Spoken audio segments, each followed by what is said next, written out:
Fala galera, estamos chegando para mais um vídeo aqui no canal e o tema do vídeo, como vocês podem perceber, é a vitória do Fluminense para cima do Red Bull Bragantino. 5 jogos depois, o Fluminense volta a vencer, volta a marcar e reage num momento importante da temporada, já que tem o confronto pela Libertadores da América contra o River Plate nessa próxima quarta-feira. Deixe o like, se inscreva no canal, habilite a notificação. Tamo juntasso, viu? Pra gente falar desse e outros temas aqui no canal, inclusive mais tarde, nesse domingo ainda, depois do jogo 2 da NBA, virei para mais uma gravação por aqui, beleza? Gente, o Fluminense precisava mais do que necessariamente jogar bem, o Fluminense precisava, nesse instante, vencer um jogo. Precisava voltar a fazer gols, eram 4 derrotas consecutivas para o time do Fluminense, desde o empate com o Flamengo, lá atrás, que o Fluminense vinha tomando gols em todos os jogos e tomou gol de novo no jogo desse domingo contra o Red Bull Bragantino. Não venceu a partida desde o dia 13 de maio contra o Cuiabá. Isso acabou custando, inclusive, a classificação na Copa do Brasil. Falei sobre isso em um vídeo aqui logo depois da vitória do Flamengo para cima do Fluminense. Vamos lá, eu consegui acompanhar com muito mais atenção o segundo do que o primeiro tempo, mas eu acompanhei também o primeiro tempo e tive a chance de rever lances, um mini compacto aqui do jogo. O Fluminense não jogou bem no primeiro tempo, os primeiros 20, 25 minutos. Acho que isso precisa ser falado. O Fluminense permitiu ou se entregou à pressão do Red Bull Bragantino muito facilmente, com os problemas que vinham dificultando o jogo do Fluminense nessa sequência ruim de resultados que eu falei. Vamos navegar aqui pela página do Flu, trazendo primeiro a escalação, de uma escalação que já era, vamos dizer assim, a esperada e a escalação ideal do Fluminense dentre as possibilidades que o time tem hoje, sem todo o lado esquerdo, sem o Marcelo, sem o Alexander e sem o Keno. O Fluminense com o Fábio, Samuel Xavier, Nino, Felipe Melo e Guga. Então o Guga para mim é a melhor opção, a lateral esquerda do Flu, não é o Pirani, é o Guga, e o Diniz eu acho que também enxerga dessa maneira. André, Martinelli e Lima.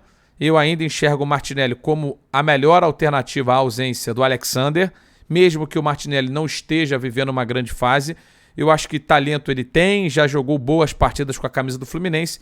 Depois da lesão, ele voltou recentemente de uma lesão, ele tem encontrado dificuldades. Paulo Henrique Ganso, John Arias e Germancano, né? Tá mais para André, Martinelli, Lima e Ganso e John Arias e Germancano mais isolados na frente. Qual era a missão para mim do Fluminense nesse jogo contra o Red Bull Bragantino e nesse momento de instabilidade coletiva e individual no trabalho do Fernando Diniz?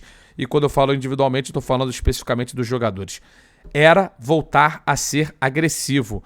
O Fluminense vinha sendo um time de posse de bola majoritariamente no campo de defesa e sem agressividade quando conseguiu ultrapassar a primeira linha de marcação do time adversário. Nesse jogo contra o Red Bull Bragantino, o Fluminense conseguiu ser um pouquinho mais assim, em que pese o início de muita pressão do Red Bull Bragantino. O Bragantino nos primeiros 20, 25 minutos dominou o jogo, conseguiu encaixotar o Fluminense, não deixou o Fluminense sair, recuperou várias bolas no campo de ataque, facilitando assim o avanço do time do Red Bull Bragantino, que tem que ser falado aqui, para mim está jogando melhor do que jogou no Campeonato Paulista e é até natural pelo desenvolvimento do trabalho do Caixinha, mas eu esperava mais desse time ao longo de toda a temporada e o time começa a entregar nesse momento, começa a entregar, eu digo, resultado, performance. O Red Bull Bragantino vinha numa sequência aí de 7 jogos sem perder. 7 jogos sem perder com 3 vitórias consecutivas. Então, o fato do Fluminense ter vencido o Red Bull nesse momento, acho que é um fator positivo a ser levantado por aqui.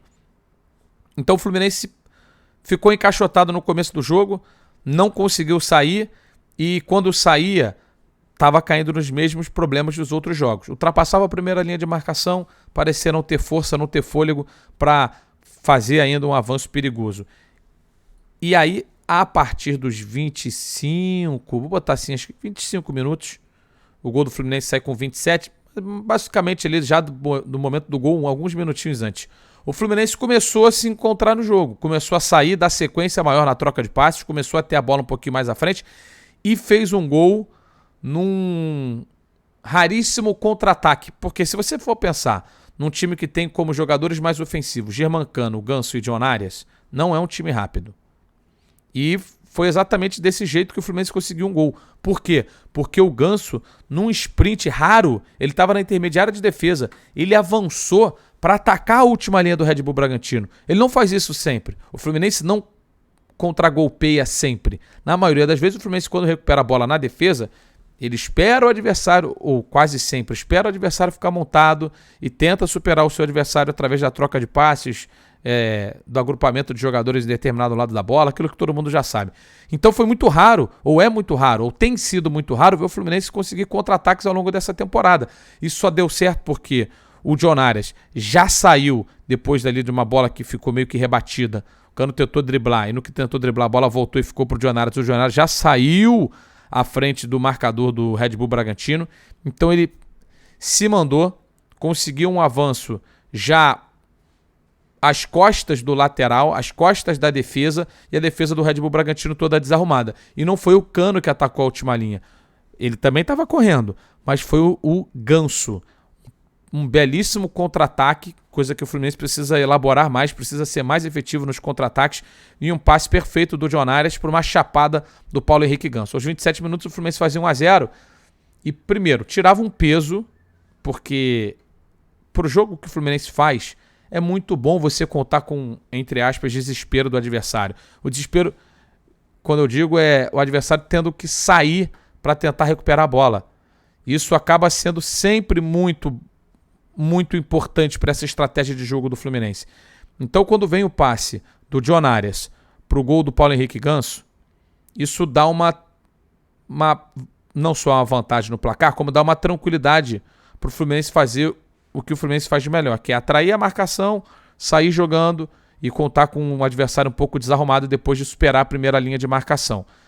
O segundo gol, que sai com 34 minutos, é um gol que eu acho que dá moral pro trabalho, porque é um gol que ele sai basicamente de fruto de uma jogada ensaiada. Uma jogada bem ensaiada, que funciona, com o Ganso cobrando o escanteio para trás e o Lima batendo, sobrando na trave, e o Felipe Melo ligado no contra-ataque. No rebote, para empurrar essa bola. Eu acho também que é preciso ser falado que o Felipe Melo, por vários problemas que ele possa ter, ele tem um passe longo que ajuda muito o Fluminense na hora de abrir espaço no adversário, ou na hora que o time está sendo pressionado, buscar uma inversão, e ele tem essa qualidade. Como o Nino tem também do passe longo e obviamente, coisa que o Felipe Melo não tem na arrancada. No segundo tempo, o Nino consegue uma arrancada que é muito boa para se escapar também da pressão de 2, 3 jogadores. E aqui o lance do gol do Felipe Melo, uma belíssima jogada ensaiada, deu azar de bater na trave, mas o Felipe Melo estava ligado para empurrar essa bola para o fundo do gol e o Fluminense ter a tranquilidade, ter confiança para ganhar os seus jogos, para fazer o seu futebol. Só que começa o segundo tempo, gente, e o Red Bull Bragantino pressiona, repete aquilo que fazia no primeiro tempo contra o Fluminense, não deixa o Fluminense sair, cria dificuldade para o time e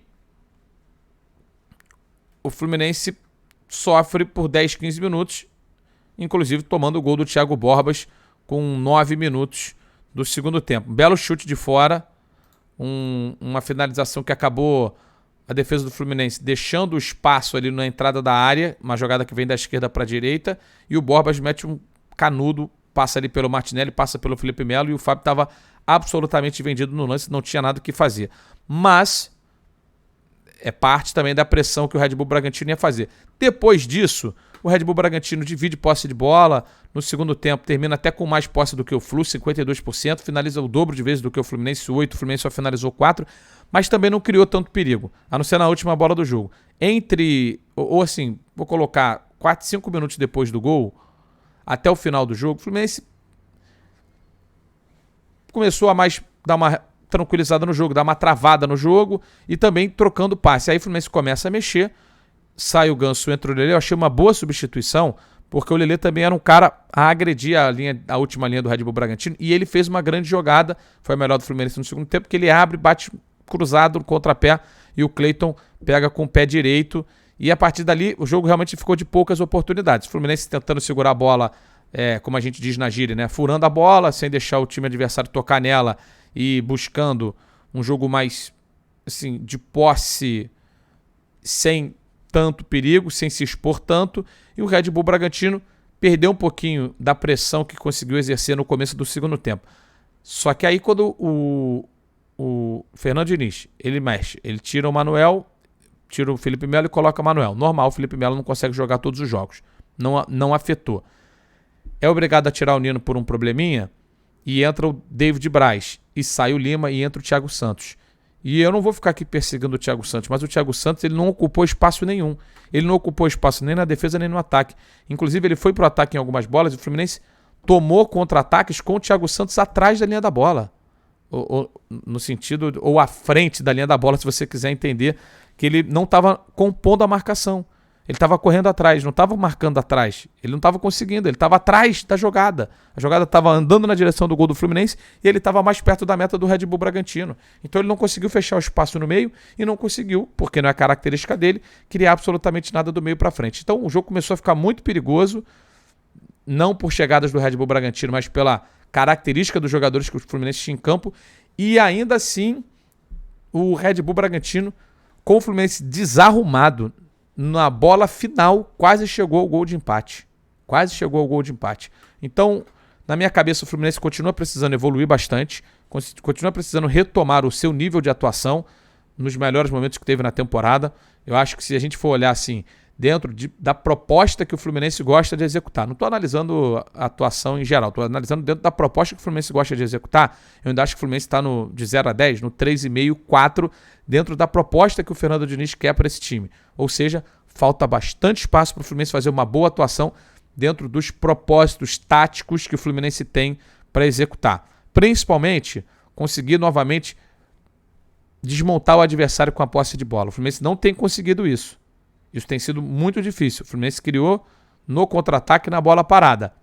Não conseguiu criar com o adversário postado atrás. Eu acho que essa tem sido uma dificuldade do trabalho do Fernando Diniz nesse mês de maio, que custou a classificação para a Copa do Brasil para as quartas de final e que pode custar outras coisas mais se o time não conseguir se acertar muito em breve. A vitória contra o Red Bull Bragantino dá um alento, dá um respiro para um Fluminense que terá na quarta-feira o jogo contra o River Plate, jogo fundamental que pode garantir o time na próxima fase da Libertadores, que seria importantíssimo para ter alguma tranquilidade na sequência da temporada.